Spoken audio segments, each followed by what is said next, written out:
Greetings and well wishes to all. My name is Jeffrey Neal Duke. I'm a 57-year-old man from Gastonia, North Carolina. I'm a son to my mother, a brother to my sister, a father to my son and daughter, and a pawpaw to my 2 grandsons and 2 granddaughters, and my granddaughter to be born in about 14 more weeks. All right? The event triggered my unlikely odyssey through the North Carolina criminal. This call is from the North Carolina Correctional Facility. Began on March 13, 1993, when I came home from a 12-hour workday and discovered my then girlfriend having sex in my bed with 2 drug dealers. As a result of this, I ended up being sentenced to 9 years in prison after pleading guilty to assault and inflicted serious injury. The web of events in which I became trapped on North Carolina's death row for over the past 2 decades began on the morning of March 19, 1999, when 2 men began to question and confront me about the 1993 incident. Verbal retaliatory accusations continued and a deadly fight ensued, the 2 men teaming up against me. On March 22, 1999, I was arrested and charged with 2 counts of murder due to this. On March 24, 1999, additional warrants were obtained for 2 counts of robbery with a dangerous weapon. On April 6, 1999, I was initially served 2 short-form murder indictments and 2 robbery with weapon indictments. The 2 robbery with dangerous weapon indictments were used by the prosecutor's office to elevate non-capital murder charges to first-degree capital felony murder charges to be utilized to prove a premeditated murder. On February 26, 2001, gypsies, tramps, and thieves converged into the Gaston County Courthouse Superior Courtroom 4C, creating one of the strangest capital trials in North Carolina legal history. On March 13, 2001, because of the insufficiency of the evidence, the trial judge dismissed the robbery with a deadly weapon charge. On March 22, 2001, minutes after the jury returned its verdict recommending the sentence of death, and hours after the jury foreman received a threatening phone call, the judge announced that the official 4-week capital trial transcription tapes and notes were stolen from the court reporter's locked workspace.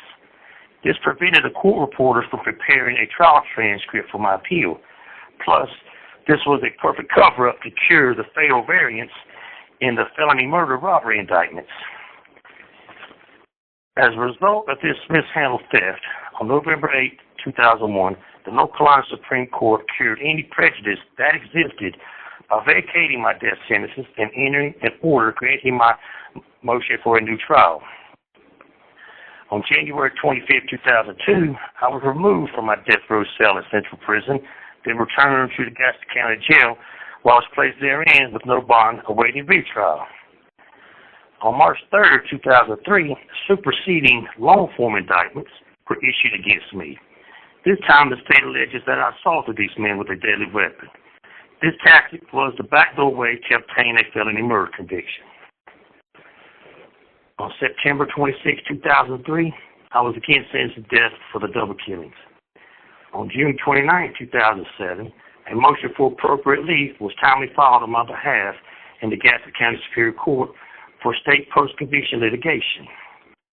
From September 3, 2024 through September 11, 2024, the court presided over a post-conviction evidentiary hearing on my 3 claims. Number 1, the state violated Batson v. Kentucky.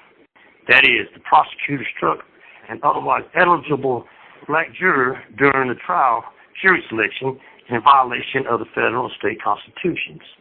2, my trial counsel rendered ineffective assistance counsel during the guilt phase of my retrial, and that is, despite promising the jury of my peers that the defense would introduce evidence that would support a claim of self-defense or imperfect self-defense, and despite taking steps to prepare a witness to testify, my lawyers abandoned that approach on the eve of the prosecutor resting his case in chief.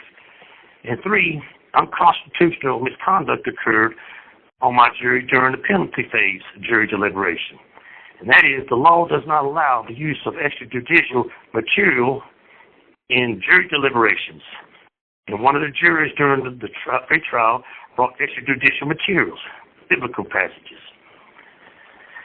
And I'm very blessed and forever grateful for my post-conviction appellate team, Attorney Jacob Sussman, Joseph Anderson, Emily Gladden, and mitigation specialist Zach Rolls. These extra extraordinarily selfless, compassionate individuals have saved my life. They have struck a blow against my death sentences using strong advocacy and immaculate ethics to get the job done. I thank God for brains like Mr. Sussman and Anderson. They are as different as fried chicken and chicken cacciatore. They not only understand the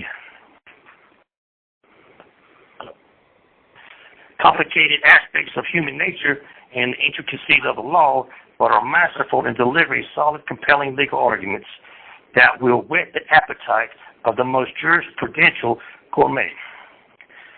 These death sentences and the years gone by are simply time with God needed with me. At the shameful cost of human lives, here's how the Lord got my attention after I neglected all the warning signs.